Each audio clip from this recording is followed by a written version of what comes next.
Hi again, everybody, and welcome back. It's Nancy Beauvair here with Agape and NEXsteps. And for those of you who are new here, I wanted to let you know that I am a legacy and lifestyle planner. Now, what that means is that I work with you to make sure that all areas of your life are planned for in a holistic fashion so that there's no surprises for your loved ones should anything happen to you. You should also know that I post on a weekly basis on this YouTube channel, on my podcast, and also an article on my website. So today I wanted to talk about something that some of you may have heard of. It was new to me over the course of the past couple of weeks, and it's something called Inflammaging or Inflammaging. Some people pronounce it that way. Now, what Inflammaging is the process of our immune functions diminishing as we age and how that allows inflammation to affect our body and affect our aging. Now, although the phrase is new to me, it was coined by an Italian immunologist. He found it interesting to note that as we age, our immune functions actually do become more diminished. The aging process, just the simple aging of our organs, our tissues, it creates a more susceptible environment to inflammation. There's two types of inflammation. I have spoken in the past about inflammation, but just to remind everybody, there's two types of inflammation. One of them is chronic and one of them is acute. Now, acute inflammation would be if you cut your arm and you end up with a scab on your arm. That is the body's response to prevent infection and to protect your body. That's an acute response. Chronic is when it's repeated over and over and over. I know that you've heard it in the context of chronic stress and the damage that that does.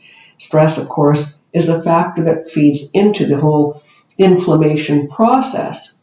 When you have repeated inflammation in your body, what happens is it affects your organs, it affects your cellular structure, it makes you more prone to a variety of diseases, including such things as more susceptible to illnesses, a weakened immune system. You can end up with cancer, cardiovascular disease, diabetes. All of these things are found to be related to chronic inflammation. So it's important that you understand the role that inflammation plays in our lives. Now, as you're aging, there are things that you can't do. Our bodies just change as we age, and there will be more susceptibility to inflammation. However, there are some things that are in your control that you can do to limit those effects, to stay stronger and more vital longer, and to protect your health and your immunity as you age. One of those things is your diet. It's been proven that the diet that we have bought into over the course of the last number of years, the refined sugars, the processed foods, all of those types of foods are not giving us the nutrients that we need, and they increase the cellular damage and create inflammation. So what you want to do is you want to have a diet that is more whole food based.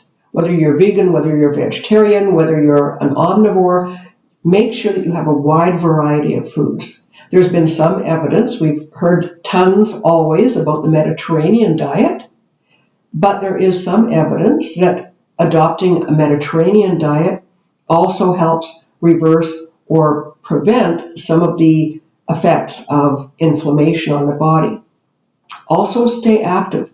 Do some exercise. Now, this doesn't mean that when you're 70 you need to run a marathon, but do what you can within your physical limitations, whether that's going for a walk or gardening or swimming. Do something, do whatever is at your ability level, given any conditions in your body and what your preferences are. The other thing that you can do is try to manage that stress. Be mindful. Try meditation. Last week I did an article about resilience.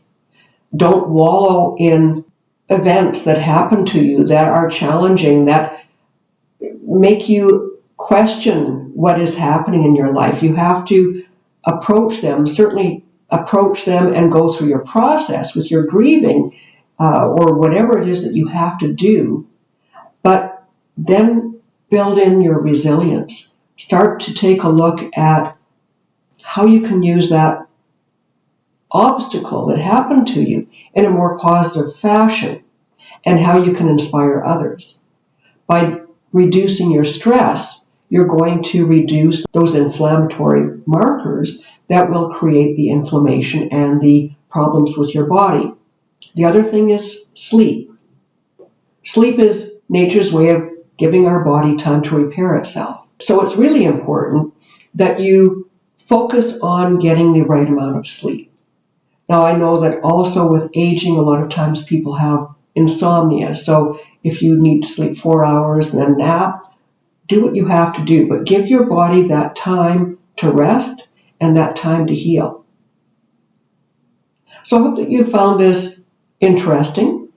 I'd like to invite you to hop over to my website and check out the article on there about Inflammaging. And while you're there, why not sign up for my newsletter? Then you will get a notification every time I put out some new content. Thanks very much. I look forward to sharing more with you next week. Bye for now.